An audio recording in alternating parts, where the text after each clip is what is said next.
Et qu'est-ce que faisait le prophète sallallahu alayhi wa sallam lorsqu'il terminait de prier? Après les salutations, quelle est la première formule de rappel que l'on prononce? Astaghfirullah, astaghfirullah, astaghfirullah. Allahumma anta as-salam, wa minka as-salam, tabarakta ya dhal jalali wal ikram. Médite ici sur cette formule de rappel que tu prononces après chacune de tes prières obligatoires, afin de pouvoir prononcer cette formule de rappel d'un cœur présent.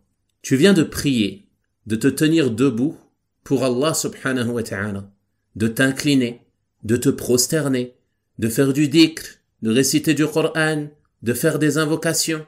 Et lorsque tu termines, qu'est-ce que tu fais? Tu implores le pardon d'Allah subhanahu wa ta'ala. Pourquoi? Afin de reconnaître tes manquements dans cette prière. Car tu sais que quoi que tu aies pu faire dans cette prière, même si tu t'es appliqué de la meilleure manière, tu as certainement eu des manquements. Donc dès que tu termines de prier, tu implores le pardon d'Allah subhanahu wa ta'ala à 3 reprises. Ensuite tu dis, Allahumma anta as-salam. Oh Allah, c'est toi as-salam, c'est-à-dire celui qui est exempt de tout défaut. Allah subhanahu wa ta'ala, c'est lui qui est exempt de tout défaut. Quant à nous, nous avons des défauts, nous avons des manquements. Et dans nos œuvres, il y a des défauts et des manquements.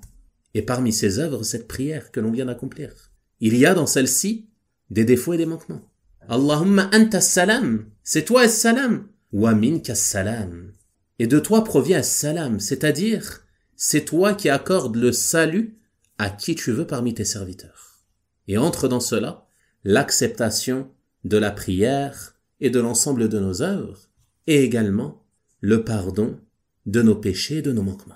Donc c'est pour cette sagesse que l'on prononce cette formule de rappel immédiatement après avoir fait les salutations de nos prières obligatoires. Et également, tu peux méditer à ce sujet sur l'invocation que le prophète sallallahu alayhi wa sallam a enseignée à notre mère Aisha radiyallahu anha afin qu'elle la prononce lors des nuits durant lesquelles elle recherche la nuit du destin.